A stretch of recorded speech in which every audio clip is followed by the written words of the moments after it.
Hai, apa kabar semuanya? Semoga kabar Anda baik-baik saja. Terima kasih karena sudah memberikan support dan juga kesetiaan Anda untuk membangun channel Codot Film. Yuk kita lanjutkan alur ceritanya, sambil siapin kopi dan cemilan, setting suara volume full. Gasken. Xiao Yan. Wu Huan berkata dengan kejam kepada Xiao Yan yang tidak tahu metode aneh apa yang digunakan untuk menghancurkan formasi. Xiao Yan juga bertanya-tanya mengapa formasi itu tidak menyerang orang lain tetapi menyerang dirinya sendiri. Tetapi ketika dia pertama kali bersentuhan dengan naga api, dia merasa bahwa naga api tampaknya sangat takut pada Xiao Yi. Kemudian, mengikuti jejak Xiao Yi, dia memimpin Yueru melewati formasi, dengan Xiao Yi yang memimpin, kekuatan api dan teratai iblis dalam formasi dengan patuh menyerah, dan inilah pemandangannya. Aula itu sangat luas, dan orang-orang berdiri di dalamnya, seperti semut. Di tengah aula, ada 7 kelompok cahaya besar. Kelompok cahaya itu tergantung di udara. Ada benda seperti gulungan. Keterampilan dan latihan bertarung abadi. Hanya mengandalkan fluktuasi mengerikan yang dipancarkan oleh kelompok cahaya adalah pengetahuannya. Matanya menyapu kelompok cahaya ini yang memancarkan paksaan aneh. Mata Xiao Yan tiba-tiba berhenti di tengah 7 kelompok cahaya. Di sana, ada kursi batu dan peti mati batu. Peti mati batu itu tenang dan damai. Tidak mencolok, tapi di kursi batu di samping, ada kerangka putih keabu-abuan, tangan terjepit, duduk bersila. Tulang kaisar. Melihat kerangka itu, mulut Xiao Yan tiba-tiba terasa sedikit kering. Ini adalah pertama kalinya dia melihat kerangka Kaisar Dou yang kuat sejak benua Dou Di. Pemaksaan di tempat itu seperti dongkrak, menyebabkan Xiao Yan dan yang lainnya untuk merasakan perasaan depresi. Ini adalah aula utama reruntuhan. Bisik Yueru. Xiao Yan sedikit mengangguk. Matanya beralih dari kelompok cahaya dan kerangka, dan melihat ke belakangnya, di pintu keluar formasi, di mana sudah ada beberapa sosok yang berdiri, dan semuanya memiliki aura yang kuat, dan di antara mereka. Mereka, Xiao Yan juga melihat Feng Yi, Wu Huan, dan yang lainnya lagi. Hei, itu datang cukup cepat. Melihat angka-angka ini, Xiao Yan tidak bisa menahan senyum sinis di wajahnya. Karena dia juga belajar dari master yang berpengetahuan luas, Raja Naga Emas, bahwa formasi di depan aula utama tidak dapat menghentikan mereka untuk waktu yang lama. Untuk beberapa alasan, formasi tampaknya tidak memiliki inti. Di dalam aula yang luas, angka-angka tersebar, kecuali beberapa penyendiri, sebagian besar sisanya adalah kekuatan besar dengan reputasi kuat di 5 kota besar, kecuali Wu Huan yang kuat di Wucheng dan Feng Yizhi di kota Fenglei, kota Magnolia, kota binatang, dan kekuatan lainnya semua datang ke sini. Tampaknya tujuan mereka cukup jelas. Begitu mereka memecahkan formasi, mereka langsung bergegas ke sini, karena takut mereka akan terlambat selangkah. Orang-orang mengambil.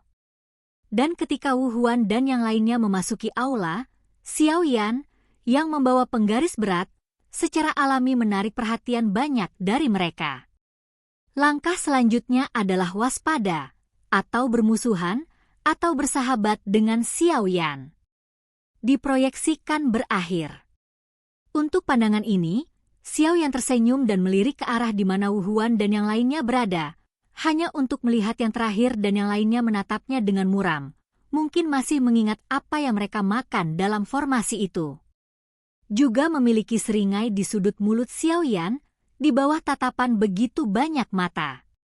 Dia berjalan perlahan ke aula dengan Yueru, dan kemudian berhenti di aula. Berjalan ke aula utama, Xiao Yan baru saja menemukan bahwa ada 7 sosok duduk di sekitar kursi batu yang menjulang. Berapa tahun telah diawetkan, tetapi meskipun demikian, 7 sosok seperti patung batu ini memancarkan aura yang menakutkan, membuat semua orang tidak berani mengatur. Kaki di kisaran 10 kaki di sekitar tangga batu. Pelindung? Melihat sosok seperti batu ini tanpa kemarahan sedikit pun, Yueru juga berbisik kaget. Yah, dan aku khawatir mereka adalah penjaga yang cukup kuat. Kamu bisa merasakannya hanya dari pahatan batu. Jika aku berharap itu bagus, ketujuh pahatan batu ini semuanya harus memiliki kekuatan Doudi. Karena ini adalah tempat di mana kaisar hilang, orang-orang ini harus menjadi penjaga kaisar.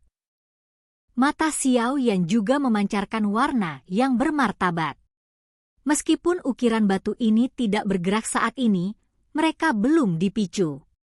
Dapat dibayangkan bahwa begitu ukiran batu ini diaktifkan atau dibangunkan, itu pasti akan menjadi pertarungan yang sengit dan luar biasa brutal.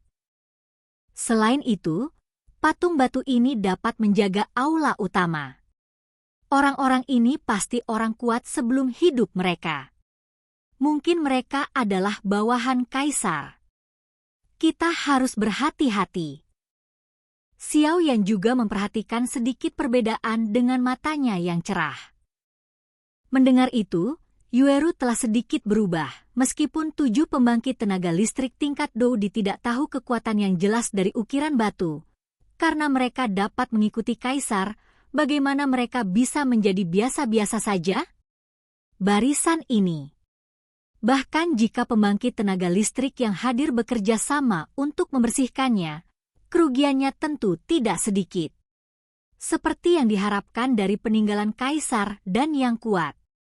Jika ini pertarungan, Yueru juga kagum.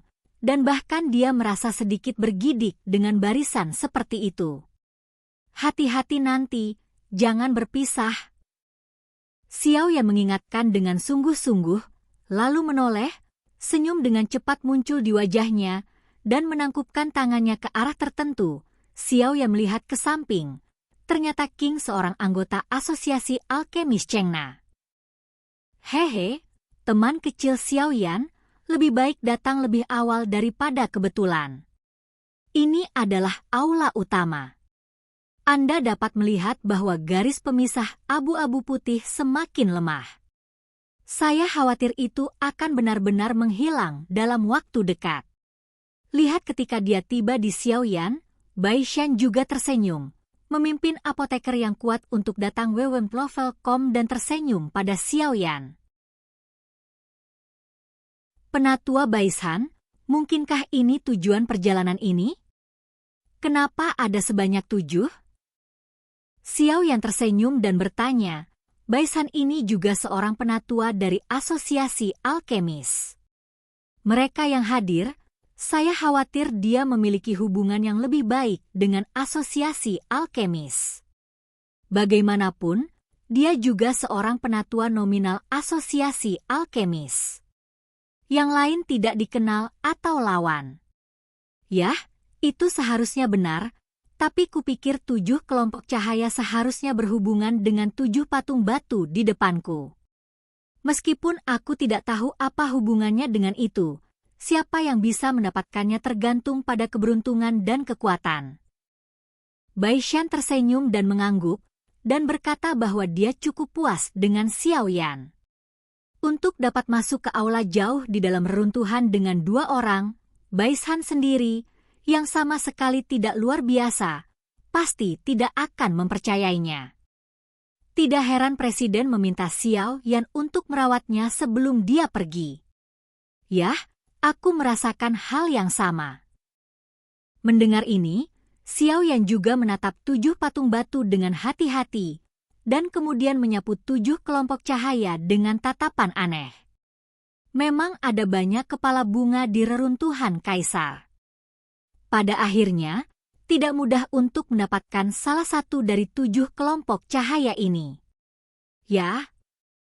Bai Shan tersenyum, matanya menyapu aula, dan dia berkata dengan lembut, teman kecil Xiao Yan, sepertinya ada beberapa orang yang menargetkanmu kali ini. Ini hanya masalah kecil.